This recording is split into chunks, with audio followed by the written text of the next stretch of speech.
Do you dress well? Are you on trend? The way you dress is even important. I had a lot of questions about fashion and clothes, and I was researching about this topic because I wanted to talk about fast fashion, but then I realized that clothes are really a really complex topic. And I know that I can't talk about everything in one video, but I would talk like in a general way because I want to analyze like why we dress, why we follow trends, and like analyzing the society and the way we act. Nowadays, I think fashion moves a lot. Like the industry of fashion is a really big industry. Fast fashion, it's a big problem. So clothes are around us. Like literally, there are clothes that have become trash. So we can say we are surrounded of clothes. Here, like we study the universal history and the history of our country, and as our country have a big diversity of cultures, I could notice something interesting, at least for me. Like each culture had the way they dress, and for example we have the Shuar, the Guaranis, and they dress in a different way, like they are part of something. This shows us like we dress also for connecting. Also it differentiates this tribe from another tribe. Some people dress because of their beliefs, and also dress because they want to be perceived in some way. For example, dressing because you want to look wealthier. Me personally, I think a way of disconnecting of fast fashion was stop supporting these brands. I still use my clothes showing the things that I believe and the things that I don't believe because I don't use them. In these days, we can see that a lot of people dress like similar, and maybe this is because of colonization and also because of globalization, because we are influenced by all the media. It affects the way we dress and what we choose to dress. We want to be part of the group, of the society, of this global society.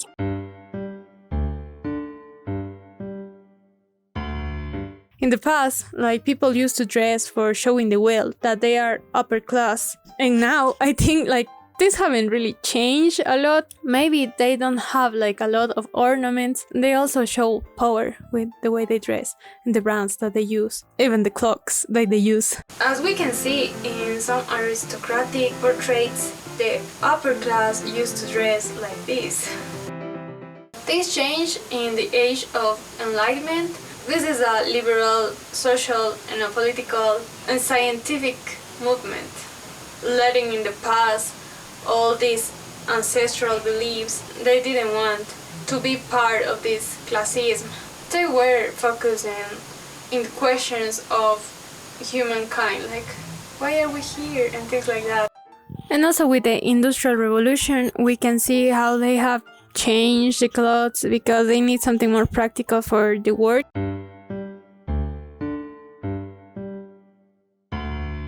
In the 60s, we also have this peacock revolution. After the war, they just wanted changes and they wanted to be free, and they just wanted to express themselves. They want to experiment. So they were changing a lot. Also in these years, I think we can see how the artists influence people to dress in a certain way. And as artists also want to look like modern, it starts a new way of dressing that it was the mode. We see jackets, we see pants, different types of pants. We can see John, Paul, George and Ringo, as they were this male sex symbol. The things that they dress didn't affect how they were perceived because they were like this idea of masculinity. So if you dress like that, you still like look in a masculinity way.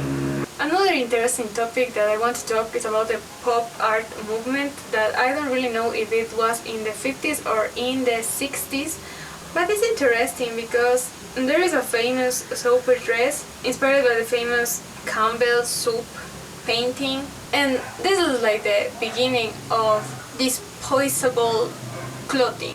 You can see also how capitalism and brands in general were a part of the culture, and nowadays we dress these clothes with the brands, like. And then we have the hippies. It's a counterculture movement. They were trying to break all of the standards. And as they wanted to avoid consumerism, they started to buy in secondhand places. So we can see clothes from the 30s and the 40s. As an example, we have here the military clothing. We have Jimi Hendrix, Mick Jagger. And in the past, it's like you dress so you don't want it to look poor, and then you want to look in a way that it shows that you are in rebellion and you are a part of this movement. The hippies, they have more elaborated outfits. They wanted to see how people react to their outfits.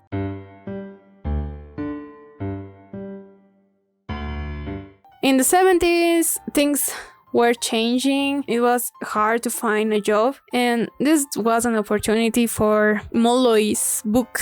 So he started to influence everybody because they wanted to have a job. So it's understandable. Like, they wanted to change the way they dress, because this guy said, like, if you continue dressing like that, you are not going to be able to find a job or to being treated respectfully.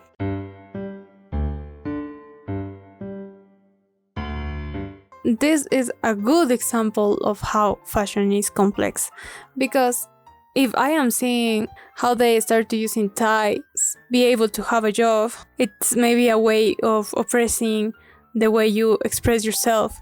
In the dandies of the Congo, it's completely the opposite. The dandies try to use their money to buy these clothes that made them look elegant. And this was a way of confronting the inferior treatment that they had by the French colonialism.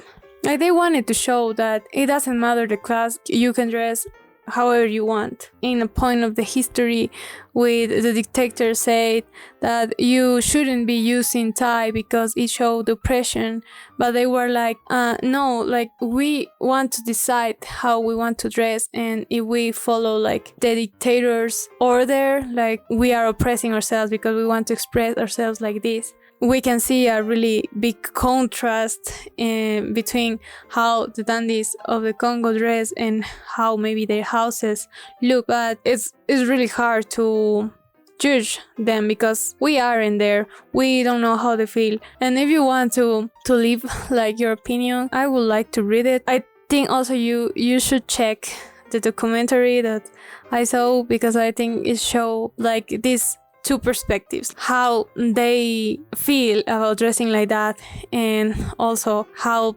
some places like lose like all of the things that they have for dressing like the dandies of the Congo. There are a lot of designers from the Congo that made their own clothes, and it's not at all superficial, because it's also a way of saying that they don't want to use the violence in the problems.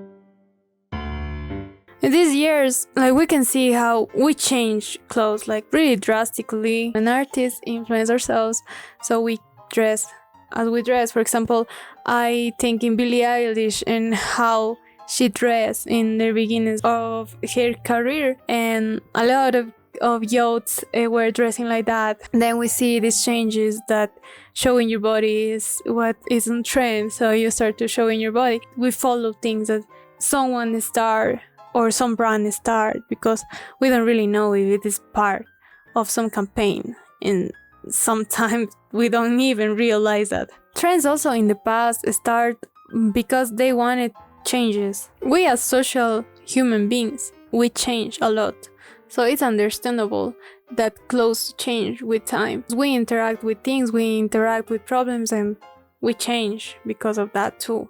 But here we can talk about fast fashion a little bit, because they are a big part of why we change trends so fast. Fast fashion creates these clothes because it's better if clothes are seen like something that you're going to use just once, so they can continue producing, and producing equal money because we buy, so it's really rentable for them.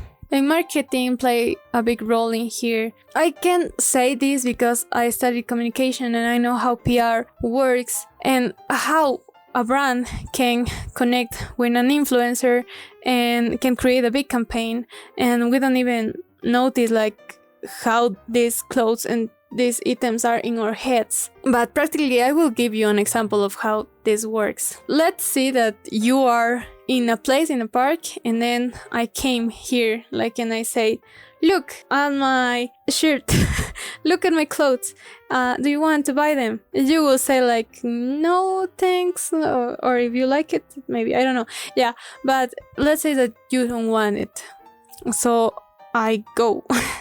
But what happens if you see me like again and again and again and again, and then you become familiar with me and with the clothes? So the more you're exposed to something, it's a big possibility that you're going to buy that because you think you need it. There are campaigns and you see it in one influencer, and then you see it in another influencer and an artist. You are like, wow, that's new, that's cool, I want that, it's different.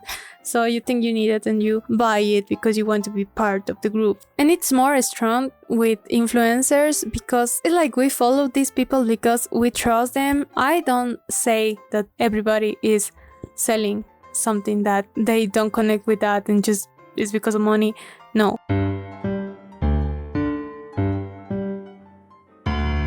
In TikTok, you have this problem that something goes viral and a lot of people start to buy this thing. When you buy it, like a lot of people are using the same thing, we think that we don't want this anymore because everybody is using it. I don't understand humans. Like, I don't understand myself. I don't understand society. I know in social media it's easier to see if you repeat an outfit, but let's normalize that. It's something good. For being sustainable, you minimum have to dress something 30 times. We have to normalize using something out of trend.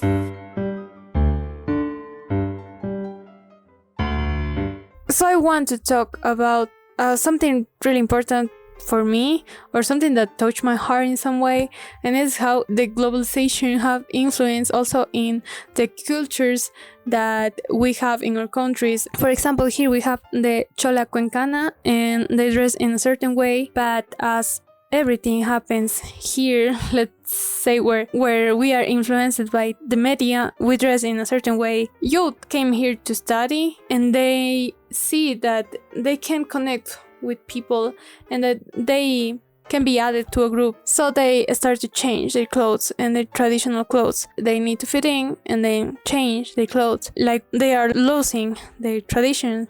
That is part of my tradition too, because it's part of my country.